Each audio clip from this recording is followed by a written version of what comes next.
नमस्कार, आप देख रहे हैं खबर उत्तराखंड। मैं हूं आपके साथ तनवीर। रुक करते हैं खबरों का, लेकिन उससे पहले नजर डालते हैं इस वक्त की हेडलाइंस पर। उत्तराखंड में मतांतरण के खेल का खुलासा। मशीनरियों के निशाने पर धारू, बुक्सा, राय सिख समाज। डीएम ने जांच के लिए 2 कमेटियां की गठित। देहरादून में पर्यटन मंत्री सतपाल महाराज ने जारी किए आंकड़े। चारधाम यात्रा के आंकड़े जारी। अब तक 28 लाख से ज्यादा पंजीकरण।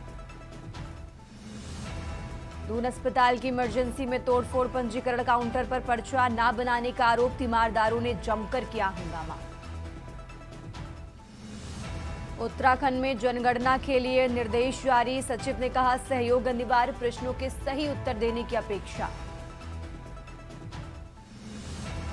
देहरादून में अंडरग्राउंड केबलिंग को रफ्तार, जून तक काम पूरा करने के निर्देश। उत्तराखंड में आज भी बिगड़ा रहेगा मौसम, बारिश के आसार। केदारनाथ धाम में लगातार बर्फबारी। आप देख रहे हैं के न्यूज, खबरों का सारथी।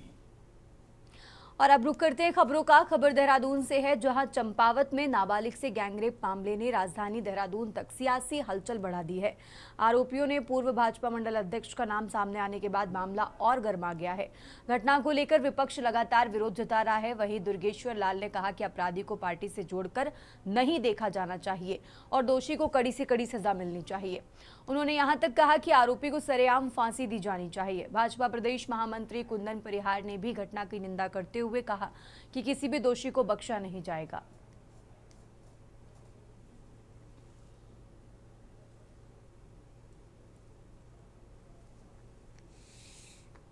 देखिए, भारतीय जनता पार्टी का हमेशा स्वच्छता की राजनीति में विश्वास है और भारतीय जनता पार्टी इसी आधार पर राजनीति करती है और आज इसी के कारण से देश भर में भारतीय जनता पार्टी को जन समर्थन प्राप्त है।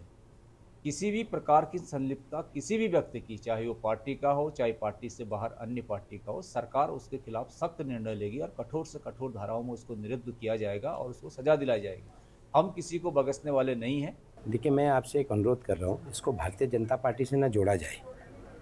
जो दरिंदा है, जो दुष्कर्मी है, वो बेसिकली अपराधी है। उसके साथ अपराधी वाला व्यवहार किया जाना चाहिए और मैं स्पष्ट रूप से कहता हूँ, इसको फांसी होनी चाहिए। उसको चौराहे पे फांसी हो, क्योंकि उसने बहुत गलत तरीके का, हमारी एक माँ बाप का सपना होता है कि उसकी संतान, और जब मैं उसका सोशल मीडिया के माध्यम से देख रहा था कि एक 70 साल का बूढ़ा बाप है। और आगे बढ़ते खबरों में, देहरादून पुलिस ने ऑपरेशन प्रहार के तहत नशा तस्करों के खिलाफ बड़ी कार्रवाई करते हुए डोईवाला क्षेत्र से एक आरोपी को गिरफ्तार किया है। पुलिस ने आरोपी काको उर्फ जॉन निवासी केशवपुरी बस्ती के कब्जे से करीब 7 ग्राम अवैध स्मैक बरामद की है, जिसकी कीमत करीब 2 लाख रुपए बताई जा रही है।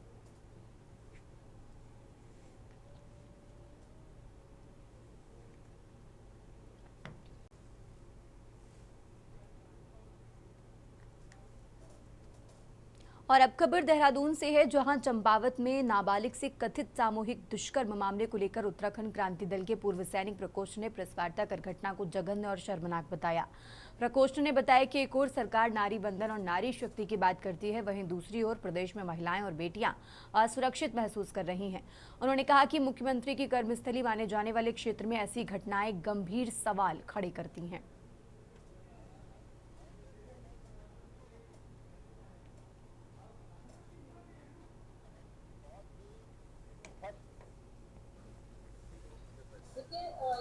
सारा एक्सप्लेनेशन तो अभी हम लोगों ने कर ही दिया है कि इस राज्य के अंदर जो प्रतिनिधि जिनको चुना जा रहा है कि इस राज्य की बेटियों की सुरक्षा की बागडोर उनके हाथ में होनी चाहिए थी और उन्हीं के दल के नेताओं द्वारा बेटियों का शोषण हो रहा है। तो ये एक बहुत ही दुखद, मैं कहूंगी कि घटना है और साथ ही चिंताजनक विषय भी है कि जिन जिन प्रतिनिधियों को हम अपनी सुरक्षा के लिए चुन रहे हैं वही हमारी बेटियों का शोषण कर रहे हैं। ये जैसे कि आपको पता होगा कि चंपावत में एक नाबालिग बालिका के साथ दुष्कर्म हुआ है और उसमें जो लोग इन्वॉल्व हैं वो बताया जाता है कि भारतीय जनता पार्टी के कार्यकर्ता हैं। हमारी ये मांग है अब सरकार से कि आप इतनी सारी स्कीमें निकालते हैं, इतनी सारी नारियों के लिए, महिलाओं के लिए स्कीम निकालते हैं, मगर हो क्या रहा है? असुरक्षित हैं, क्राइम पे उनके ऊपर क्राइम हो रहा है। और अब रुक करते हैं अगली खबर का। देहरादून में चंपावत में नाबालिग से सामूहिक दुष्कर्म मामले को लेकर कांग्रेस ने प्रदेश सरकार पर तीखा हमला बोला है। सूर्यकांत धस्माना के नेतृत्व में कांग्रेस प्रतिनिधिमंडल ने मुख्य सचिव आनंद वर्धन को आक्रोश पत्र सौंपकर आरोपियों की शीघ्र गिरफ्तारी और बड़ी कार्रवाई की मांग की है।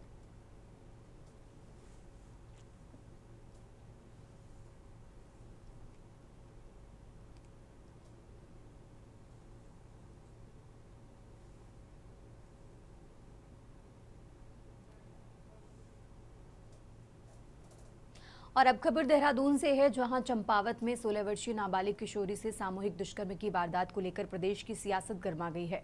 कांग्रेस की वरिष्ठ प्रांतीय प्रवक्ता डॉक्टर प्रतिमा सिंह ने भाजपा सरकार और मुख्यमंत्री पुष्कर सिंह धामी पर तीखा हमला बोलते हुए सत्तारूढ़ भाजपा के बेटी बचाओ बेटी पढ़ाओ के नारे को पूरी तरह खोखला ठहराया।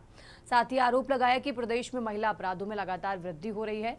उन्होंने अपराधियों में भाजपा नेताओं से जुड़े नाम सामने आने को दुर्भाग्यपूर्ण भी बताया।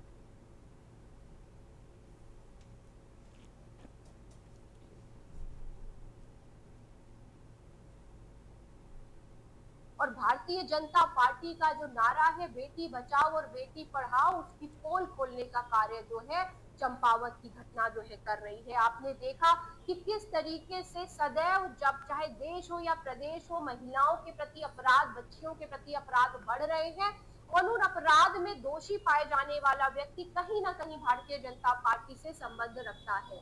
और यही हाल चंपावत में आपने देखा। चंपावत तो मुख्यमंत्री जी का विधानसभा क्षेत्र है। चंपावत में नाबालिग बालिका के साथ दुष्कर्म का गंभीर मामला सामने आया है। पीड़िता के पिता की तहरीर पर पुलिस ने 3 आरोपियों के खिलाफ संबंधित धाराओं में मुकदमा दर्ज कर जांच शुरू कर दी है। सूचना मिलने पर 112 के माध्यम से पुलिस टीम ने तत्काल कार्रवाई करते हुए बालिका को बरामद किया और उसे उपचार के लिए अस्पताल पहुंचाया। मामले की गंभीरता को देखते हुए पुलिस ने घटनास्थल को सुरक्षित कर फील्ड यूनिट की मदद से साक्ष्य जुटाए हैं।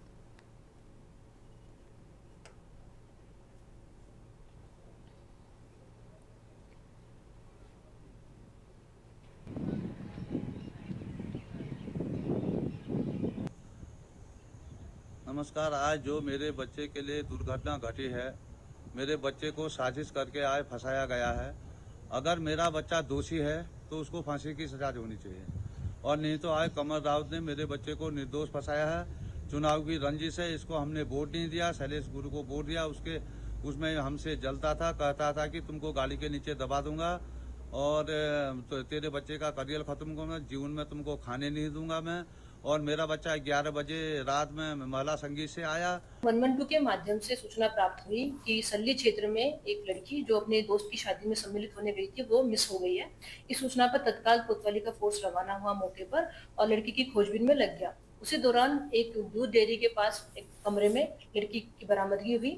लड़की को बरामद कर उसको सकुशल लाया गया। पूछताछ के क्रम में लड़की द्वारा बताया गया है कि उसके साथ सामूहिक दुष्कर्म किया गया है, जिसके आधार पर उसको हमारे द्वारा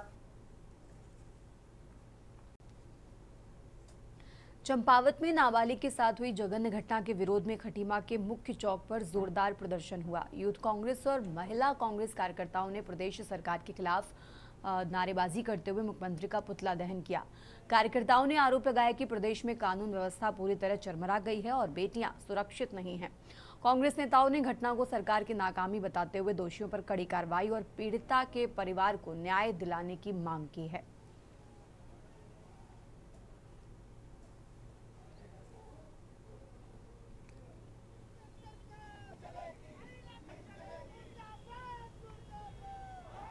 पुतला दहन किया है। एक चंपावत में नाबालिग लड़की 16 साल के लड़की के साथ जो बलात्कार केस में जो विधायक के क्षेत्र में, सीएम के क्षेत्र में जो ऐसा कांड हुआ है, उसी के प्रति हमने आज पुतला फूका है। चंपावत की घटना ने खड़े कर दिए।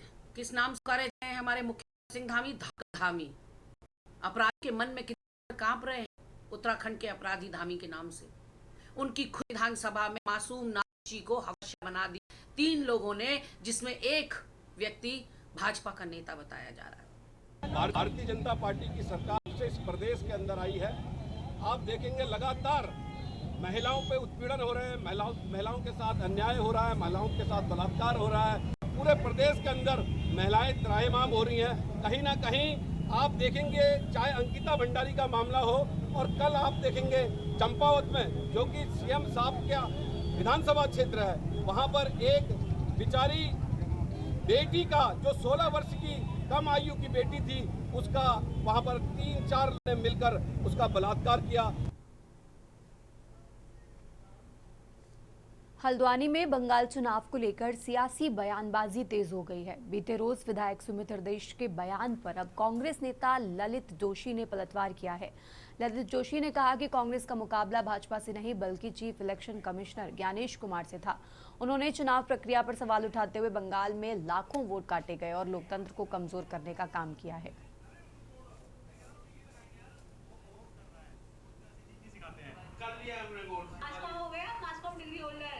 देखिए, माननीय विधायक जी ने जो बोला है ये उनका अपना व्यक्तिगत बयान हो सकता है। मेरा अपना बयान साफ है कि इस देश में आज के दिन में बंगाल या कई और प्रदेशों में, चाहे वो महाराष्ट्र रहा हो, चाहे वो आपके और जो प्रदेश रहे हों, चाहे अभी बंगाल में रहा हो, ये सारे प्रदेशों में झगड़ा भारतीय जनता पार्टी से नहीं है। इस देश के chief election commissioner Gyanesh Kumar से हमारा मुकाबला था। उत्तराखंड के चंपावत में नाबालिग के साथ हुए दुष्कर्म के विरोध में नैनीताल में कांग्रेसी कार्यकर्ताओं ने पंत पार्क में प्रदेश सरकार के खिलाफ धरना प्रदर्शन करते हुए मुख्यमंत्री का पुतला फूंका। धरना प्रदर्शन कर रहे कार्यकर्ताओं का कहना है कि प्रदेश में बेटियां सुरक्षित नहीं हैं। प्रदेश में बढ़ते अपराधों को रोकने में पूरी तरह सरकार नाकाम है।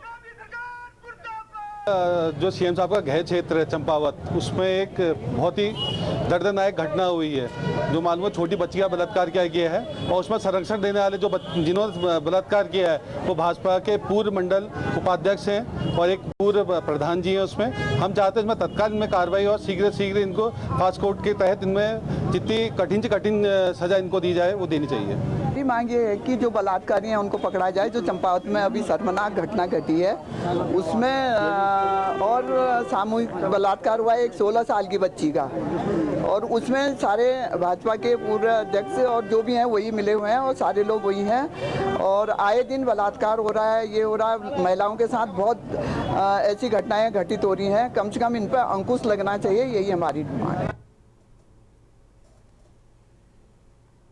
और अब खबर चंपावत से है, जहां चंपावत में नाबालिग से दुष्कर्म मामले को लेकर सियासत तेज हो गई है। देहरादून से पहुंची ज्योति गैरोला के नेतृत्व में महिला कांग्रेस कार्यकर्ताओं ने पुलिस अधीक्षक कार्यालय चंपावत का घेराव कर प्रदर्शन किया और पीड़िता को जल्द न्याय दिलाने की मांग उठाई।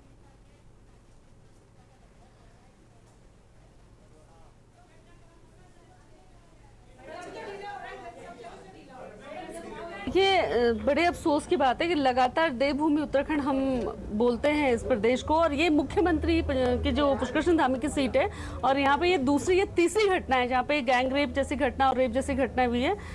16 साल की एक बच्ची की इसके साथ रेप की घटना है। और जब कल हम लोगों ने ये सोशल मीडिया में देखा कि जिस तरीके से ये घटना बताई गई थी कि बच्ची को निर्वस्त्र कराया गया था, उसकी घटना के बाद वो इस कंडीशन में उसके हाथ पैर बंधे हुए हैं।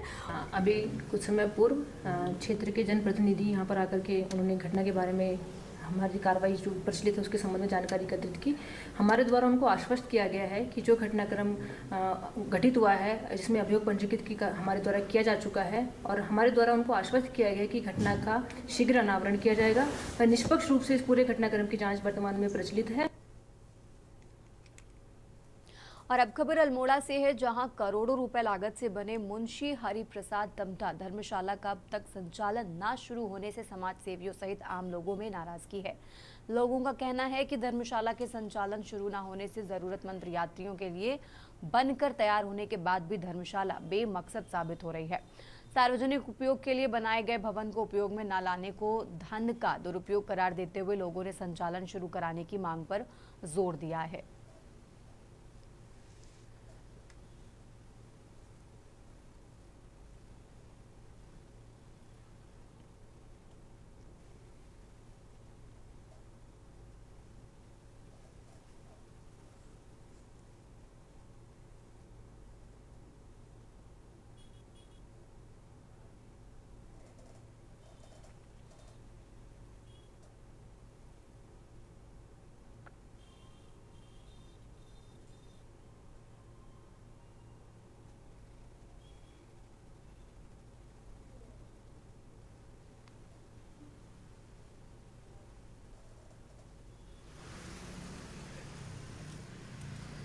देखिए इसमें अब नगर निगम इसमें टेंडर की प्रक्रिया इसमें कर रही है। अभी वर्तमान में इसका जो हम लोगों ने जो किराया निर्धारण है वो कर लिया गया है और साथ ही साथ अब शर्तें तैयार की जा रही है, तो संभवतः अगले हफ्ते तक इसका हम लोग टेंडर जारी कर देंगे।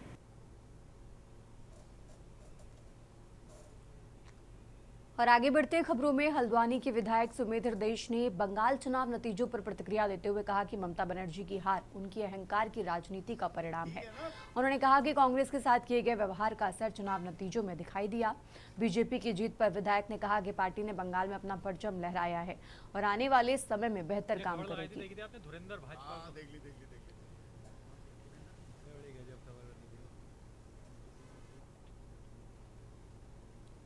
कुरकुर क्या था, कुरमुरे खा के मोदी जी का धमाल हो गया है वहाँ पे, 10 रुपए में खेल गए वो। जैसी करनी वैसी भरनी। ममता बनर्जी जी अहंकार में गलतफहमी में जी रही थी। उनको कायदे से कांग्रेस और सीपीआई के साथ अगर शायद अलायंस करती तो आज ये परिस्थिति नहीं हुई। कितना वोट परसेंट डिफरेंस है, 2.5-3%, और ये पार्टीज जो हैं कितना वोट ले गई। तो उन्होंने तो अहंकार की वजह से ही, और देखिए मैं तो कहना चाहता हूँ कि ममता दीदी के साथ भी सही हुआ, क्योंकि उन्होंने कांग्रेस को दगा दी थी, सोनिया जी को दगा दी थी। कांग्रेस को ये भूलना नहीं चाहिए। तो इसलिए ठीक है, बीजेपी वहाँ जीती है, अच्छा कार्य करे। मैं तो भाजपा के लोगों को बधाई देता हूँ कि आप वहाँ चुनाव जीते हैं। आप अच्छा काम करिए बंगाल के लिए, देश के लिए। अच्छा करेंगे तो अच्छा बोला जाएगा। और फिर प्रश्न चिन्ह कुछ लोग ईवीएम पे उठाते थे, कि मैं तो मानता हूँ ईवीएम फेयर एंड स्क्वायर है।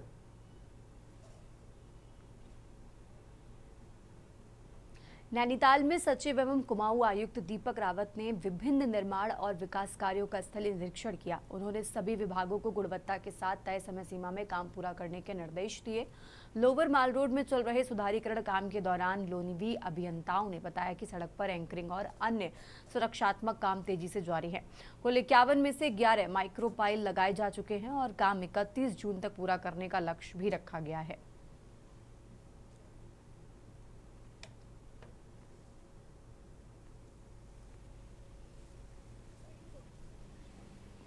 सीजन के हिसाब से इंस्पेक्शन मैंने आज ये किया। एक तो जो ऐसी पब्लिक स्पेसेस हैं जहाँ पे लोग आते जाते अक्सर हैं, बस अड्डा, इस पे मैंने देखा कि उचित सफाई व्यवस्था नहीं है और नगर पालिका को निर्देश दिए हैं कि इसको इम्प्रूव करें, और इम्प्रूव अगर नहीं करेंगे तो जो भी कंसर्न ऑफिसर्स हैं फिर हम इनके ऊपर ही फाइन इम्पोज करेंगे और उस पैसे को वसूल करेंगे। तो ये चेतावनी के तौर पर आज इनको बताया गया है, लेकिन सुधार नहीं होगा तो ये कार्रवाई की जाएगी। दूसरा जो बड़ा काम जो अभी हम देख रहे हैं वो आपकी जो मॉल रोड सिंक हो गई थी उसके रिपेयर का काम है।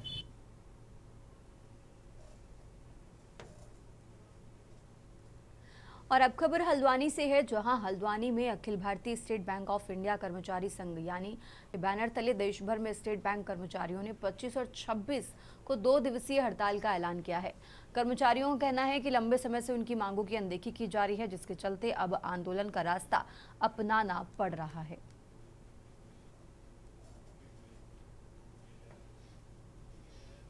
फेडरेशन के द्वारा हमको जो दिल्ली सर्किल का प्रेसिडेंट हूँ।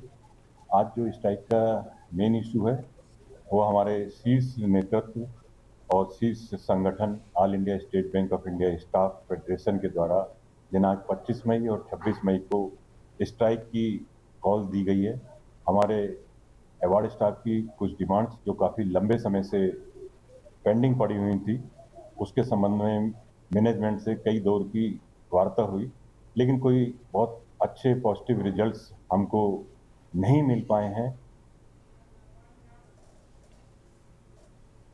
उत्तराखंड की खबरों में फिलहाल इतना ही। आप देखते रहिए के न्यूज़ इंडिया।